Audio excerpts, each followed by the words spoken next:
it's Guido coming at you with the Tactics Talk. Let's talk about saving fools from themselves.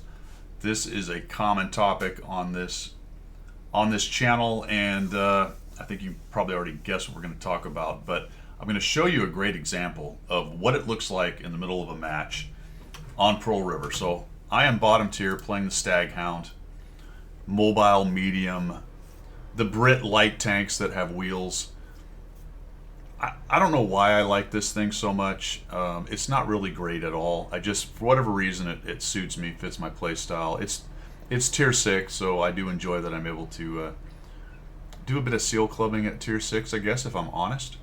And we're going to head up here to the middle. Initially, I'm going to let these guys go. I don't have any armor. If they sent a whole train, I was not going to go, but if I can follow behind these guys with more armor, that'll work for me. And we'll take the middle. And right off the bat, this is a good situation for our team, right? We do have some fellows headed to the south, not very many. That bears watching.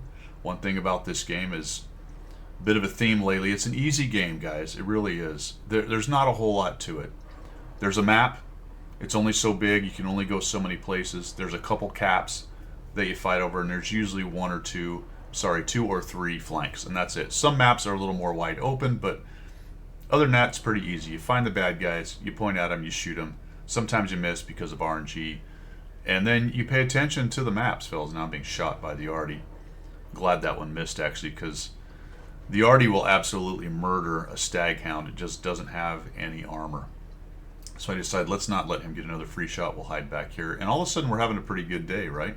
We have the middle. We're mauling their guys in the middle because they didn't bother to take the middle or even to contest it. I do get spotted a couple times here because I've got some decent spotting with the WZ over there. And remember, the Staghound is not a light tank, guys. It's easy to forget that it's a medium tank and doesn't carry its camo while moving, and you're going to think you're a scout because it looks a lot like one, and then you're going to make bad mistakes. So we're going to head over this way. I'm watching the north. North's looking okay. We kind of got them balled up right here. We've taken the middle. I've taken some shots. I'm going to come down here and see if we can't see if they might want to push. The CS-44 is doing some good work. Let's see. Oh, nope, I run into a rock. That's not good. I don't know why I keep trying to push the wall there, but that was dumb. He's not peeking. I don't have any shots. Let's see. And I'm going to make a decision here to swing around. And look, the heavies are pushing. But check out the south, guys. All right, so that's what I'm talking about in this game. You're going to go to flank. You're going to do your best at your flank. Try to win it. Try to get cross shots at people, crossfires. Then look at the mini map and go, how is this going overall? How is this game going? Well, the north is looking good. The middle is great. We have some of their better tanks pinned down here, and a couple of them are low hit points. The south is not looking so good. The enemy team has probably figured this out by now. There's enough of us lit that more than likely all of those guys down there, and there could be 6 or 7 tanks down there, to be honest. I think most of them are lit, but there could be at least 6. That can be a problem. That flank is an issue, right? So you've got to pay attention. I'm not saying right now anybody needs to rotate over to that flank, but we have to pay attention, and we have to not do what the heavy guys are about to do, fellas. They're chasing the light tank. So I'll come over here, use the mobility of this tank, and start shooting guys on the side. That's going to be very useful for the team. We'll try to close out that guy. I know there's Artie, so I'm kind of wondering if he's going to try to slap me. Somebody does take a shot and misses, which is nice. That guy's dead. Oh, there's the light tank. The guy that shot me decides to shoot the other guy right there. And wow, check it out. You know, you could be forgiven by looking at this and go, well, this is over. We got it, right? Just look at what we got as far as tanks left. And then, of course, what's going on over here? Nothing good, fellas. We got 2 tanks that have fallen back to cap. Good on them, actually. They ran back to cap. A couple artillery. We own the middle. That's good.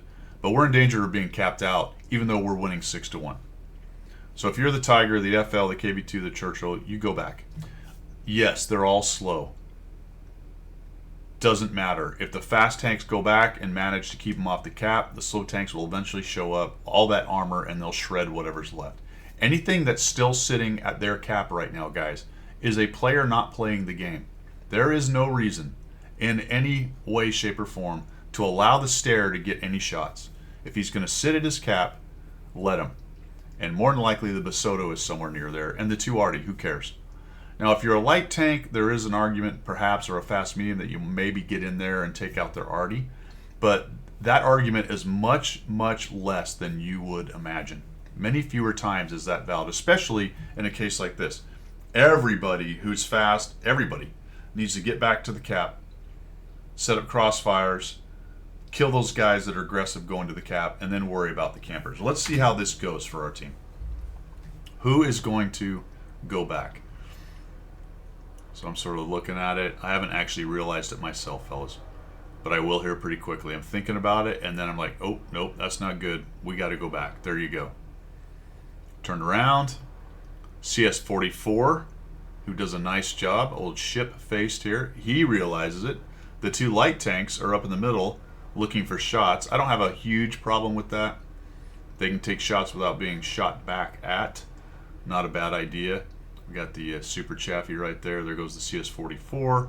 And we're going to push across. Now look what our heavies are doing. They're pushing into campers. And a stare at this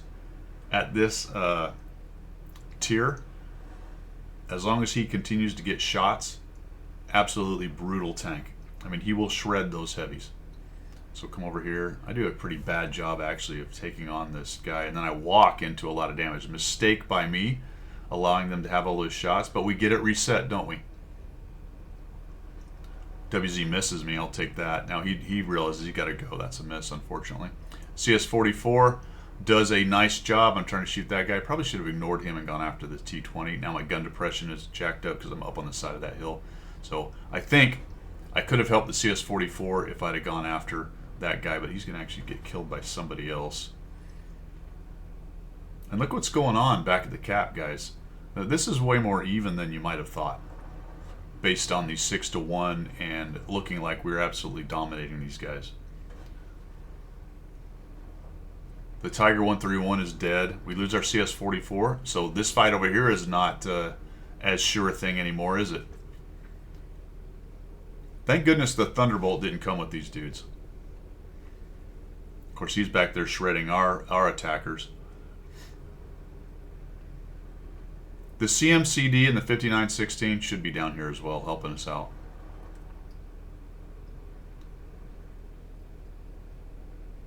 And just a great example right here. This is a game that easily could have been capped out. If we had not come back, the CS44 and myself, more than likely they capped this one out. They'd have had enough firepower to take on the Sturv and the other guy there. Finally, the 5916 at full hit point finally gets in here. Now it's looking like a win no matter what.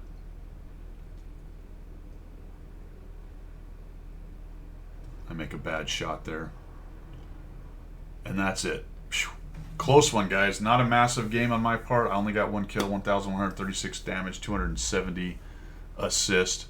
But it was way closer, I think, than it otherwise should have been. Way closer than it otherwise should have been. When you ignore a flank, you've got to pay attention to the minimap, because more than likely the enemy team will figure it out. And it has a lot to do with where they go. If they just didn't send anybody south either, then it's kind of a wash. But when you see your deployment, look at it, kind of isolate and ID where the problems might be, and then pay attention to that. When those problems, if they do arrive, you've got to do something about it. And my opinion with this, and really anything in life, I guess, to be honest with you, is there is nobody else coming. You are it. You are the cavalry, right? You're it. You're the fireman. You're the response team. You're the first responder. There is nobody else. So start doing it, even if you're in a slow tank. I don't know how many. I've showed you guys tons of examples in slow tanks where I just turned around and trundled on back. You know, there are arguments for things that we've talked about in the past where you're trying to steal a win, or you're already on the cap, or you're pinned down. There are situations where you might try to steal a win on a cap, vice go back. But that has a lot more to do with your team really being on the back foot, and you're just trying to steal a win, vice the best idea being in these situations, just go back to cap or set up your crossfire, come back and help. If you turn around and get halfway there and they clean up the cap, who cares? Great. Turn back around and now you're on the way to their cap to start working on them. If it is a complete Rumpelstump, every flank wins, and clearly you don't go back to cap. What I'm talking about is your cap gets threatened. This was a clear example right here, especially if you're in a faster tank. No excuse if you're in any kind of fast tank for not spinning around and cleaning up their aggressive players. That's all I've got, fellas. Let me know what you think. See ya.